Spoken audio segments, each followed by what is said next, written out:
Hi guys, welcome to IMO.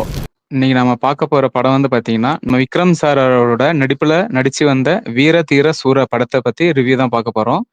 அதாவது எல்லா தமிழ் சினிமாலும் இதுவரையும் பாத்தீங்கன்னா ஃபர்ஸ்ட் பார்ட் எடுத்துருவாங்க, அதுக்கப்புறமா தான் செகண்ட் பார்ட் வரும். ஆனா இந்த படம் பாத்தீங்கன்னா டிஃப்ரெண்டா செகண்ட் பார்ட் விட்டுருக்காங்க. ஸோ இந்த படத்தை பத்தி தான் நம்ம பார்க்க போறோம். இதுக்கு வந்து இந்த படம் வந்து பாத்தீங்கன்னா ஒரு 2 பேர வந்து கொலை பண்ற மாரி. அதாவது 2 பேர் வந்து ஒரே நைட்ல கொலை பண்ற மாரி. கொலை மீன்ஸ் நம்ம எஸ்.ஜே. சூர்யா வந்து போலீஸா இருப்பாரு. என்கவுண்டர் போடுற மாரி இருக்கும். ஸோ அந்த 2 பேரும் வந்து காப்பாத்துறதுக்காக தான் நம்ம ஹீரோ இருப்பாரு. அது வந்து எந்த மாரியான எடுத்துட்டு போறாங்க அப்படிங்கிறது தான் கதையா வச்சிருப்பாங்க.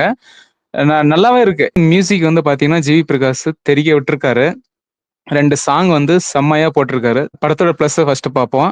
நம்ம எஸ்.ஜே. சூர்யா நடிப்பு வந்து பாத்தீங்கன்னா, இதுல ரொம்ப அந்த கத்தி பேசுற மாரி, அவரு ஓவரா பேசுற மாரி எல்லாம் எதுவுமே இருக்காது.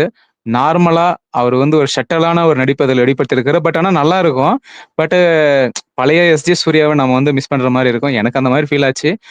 ஸோ நெக்ஸ்ட் பார்த்தீங்கன்னா, நம்ம ஹீரோயின் சீன் வந்து மத்த படத்துலலாம் பார்த்தீங்கன்னா, எதுக்கு இருக்காங்க அப்படின்ற மாரி இருக்கும். பட் ஆனா இதுல தேவையான நடிப்பு இருக்கு. நெக்ஸ்ட் நம்ம விக்ரம் சார் வந்து அவரு வயசுக்கு இந்த மாரி ஒரு ஆக்டிங் எல்லாம் நம்ம எதிர்பார்க்கவே இல்ல. ஏன்னா, சில சீன்லலாம் பார்த்தீங்கன்னா, நம்ம வின்டேஜ் விக்ரம பார்க்குற மாரியான ஒரு ஃபீல் இருக்கும்.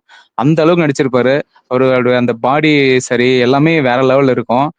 அடுத்து வந்து பார்த்தீங்கன்னா, நம்ம ஜி.வி. பிரகாஷ் அவருடைய மியூசிக் சொல்லியே ஆவணும். இதுல வந்து நல்ல ஒரு பேக்கிரவுண்ட் ஸ்கோரும், பிளஸ் படத்தோட ஸ்டோரிக்கு ஏத்த மாரி ஒரு மியூசிக்கும் அவ்வளோ அருமையா இருந்துச்சு. பார்த்தீங்கன்னா, நல்ல கூஸ் பம்ப் சீன்ஸ் எல்லாம் இருக்கு. எப்படின்னு சொல்லி பார்த்தீங்கன்னா, நம்ம அந்த கிழங்கு விக்கிற சீனு, அப்புறம் அந்த போலீஸ் ஸ்டேஷன்ல ஒரு சீன் ஒண்ணு வரும். அந்த சீன் எல்லாம் பார்த்தீங்கன்னா, வேற லெவல்ல இருக்கும். நம்ம விக்ரம் சார் வந்து ரொம்ப நாள் கழிச்சு பார்க்குறோம். ஸோ அந்த அளவுக்கு வேற லெவல்ல இருக்கு. ஏன்னா, இருமுகனுக்கு அப்புறம் நம்ம இந்த படம் தான் நான் என்ஜாய் பண்ணி பார்த்தது. அந்த அளவுக்கு ஒரு பயங்கரமான சீனு. நம்ம விக்ரம் சாருடைய ஃபேன்ஸ்க்கெல்லாம் தெறிக்க விட்டுருப்பாங்கன்னு நினைக்கிறேன் தியேட்டர்ல. ஏன்னா, அந்த அளவுக்கு ஒரு கூஸ் பம்ப்பான ஒவ்வொரு மூமெண்ட்டுமே இருக்கு. தயவு செஞ்சு ஸ்டார்ட்டிங்லயே போய் படத்த பாத்துருங்க.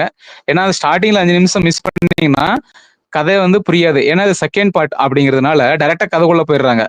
நெறைய சீன் எல்லாம் வந்து எதுவுமே நம்ம இவரு, அவருன்னு சொல்லிட்டு நெக்ஸ்ட் தான் எக்ஸ்பிளைன் பண்றாங்க. ஃபர்ஸ்ட் அந்த 5 மினிட்ஸ் தான். நெக்ஸ்ட் வந்து பாத்தீங்கன்னா, வித்யாசாகருக்கு வந்து ஒரு தேங்க்ஸ் சொல்லிட்டு ஒரு வீடியோ போட்டிருப்பாங்க. அது வந்து கிளைமாக்ஸ்ல இருக்கும். அப்புறம் வந்து கிளைமாக்ஸ்ல ஒரு ட்விஸ்ட் ஒண்ணு வச்சிருப்பாங்க. அது வந்து நீங்க போயிட்டு நீங்க படம் பார்த்தா தான் புரியும். மைனஸ்ன்னு பாத்தீங்கன்னா, கல்யாணம் 3 மணி நேரம் நம்ம எடுக்காம ஒரு 2 1/2 மணி நேரம் இல்ல 2 1/2 மணி நேரத்துக்கு எடுத்திருந்தாங்களும் நல்லா இருந்திருக்கும். கல்யாண மண்டபத்துல ஒரு சீன் ஒண்ணு இருக்கும். அது ஒண்ணு கொஞ்சம் அப்படியே வளவளன்ட்டு இருக்கிற மாரி இருக்கு. இன்னொன்னு வந்து ரொம்ப நேரமா ஒரு 3 மணி நேரம்ங்கிறது வந்து கொஞ்சம் அது ஒரு மைனஸ் மாரி எனக்கு தோணுது. பட் வந்து படம் வந்து ரொம்ப நாள் கழிச்சு ஒரு நல்லா இருக்கு. நம்ம அந்த ஓவரா எக்ஸ்பெக்டேஷன் அதெல்லாம் இல்லாம நார்மலா ஒரு விக்ரம் சார் படம் போனீங்கன்னா நல்லாவே எடுத்திருக்காங்க. சூப்பரா இருக்கு. கண்டிப்பா போய் எல்லாரும் பாருங்க தியேட்டர்ல. ஓகே. Bye, by.